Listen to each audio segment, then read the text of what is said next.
Oui, bon chien. Bouddha aime jouer au mannequin pour essayer les créations de sa maîtresse.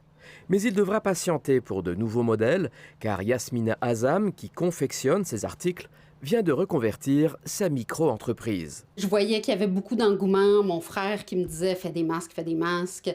Des amis aussi qui voulaient que je leur en fasse. Fait que je me suis dit « bon, ben, je vais commencer, puis on verra ». Elle s'est donc mise à produire des masques à la maison, environ 25 par jour. J'ai regardé différents tutoriels pour trouver différents types de masques. Celui-là que j'ai choisi avait l'air quand même assez populaire. Elle a choisi le modèle avec cordon, plus confortable que les élastiques derrière les oreilles, surtout quand on le porte longtemps selon elle. C'est plus long à produire et les clients doivent être patients. Mais le filon est très prometteur. J'ai jamais fait autant de ventes, là. Jamais. Faut en compter? Oui, les ventes aussi ont explosé pour ces deux créatrices de mode qui ont mis de côté leur collection pour produire avec leur couturière près de 700 masques par jour. Une des causes de leur succès, François Legault. La journée qui est arrivée au point de presse avec son masque puis qui a dit que le port du masque était recommandé, qu'il a comme officialisé en 30 minutes, les masques que je venais de mettre en ligne étaient tout vendus. Atelier B, bonjour. L'entreprise a dû embaucher du personnel juste pour s'occuper des commandes à envoyer aux milliers de clients. Si on acceptait toutes les commandes, on pourrait livrer jusqu'en 2030, je pense. Les entrepreneurs ont évidemment dû apprendre à créer ce morceau de tissu peu conventionnel avant la pandémie. Il y a eu la manipulation, il y a une petite broche à insérer dans la couture. Faut aussi retourner pour que ça fasse des beaux coins. Il faut bien plier, bien retourner, puis ensuite represser. Si créer de toutes pièces un masque fut somme toute relativement facile pour ces designers, pour ces trois amis issus du milieu de la construction et de l'immobilier, la courbe d'apprentissage fut plus complexe. Nous autres, ça a été une progression exponentielle à partir de la journée 1.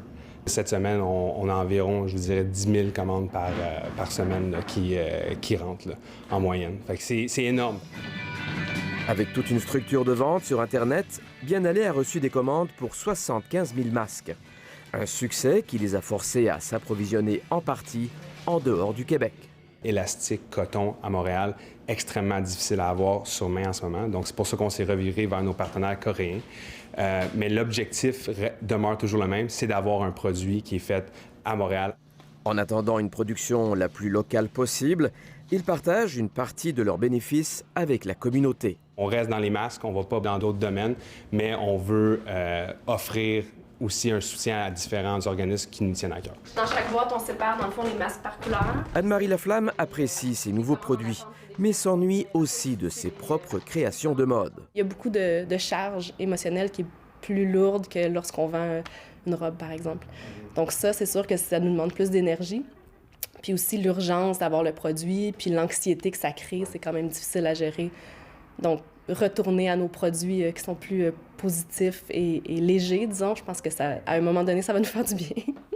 Pour Yasmina Azam, employée dans une garderie pour animaux, la culture du masque, instaurée par la pandémie, est là pour rester. Et ça la fait rêver pour l'avenir. Si je pouvais vivre de ma petite boutique puis ne plus travailler à temps plein, je serais vraiment heureuse. Une maîtresse qui travaille à temps plein à domicile, c'est comme un rêve aussi pour Bouddha. Ici Frédéric Arnould, Radio-Canada.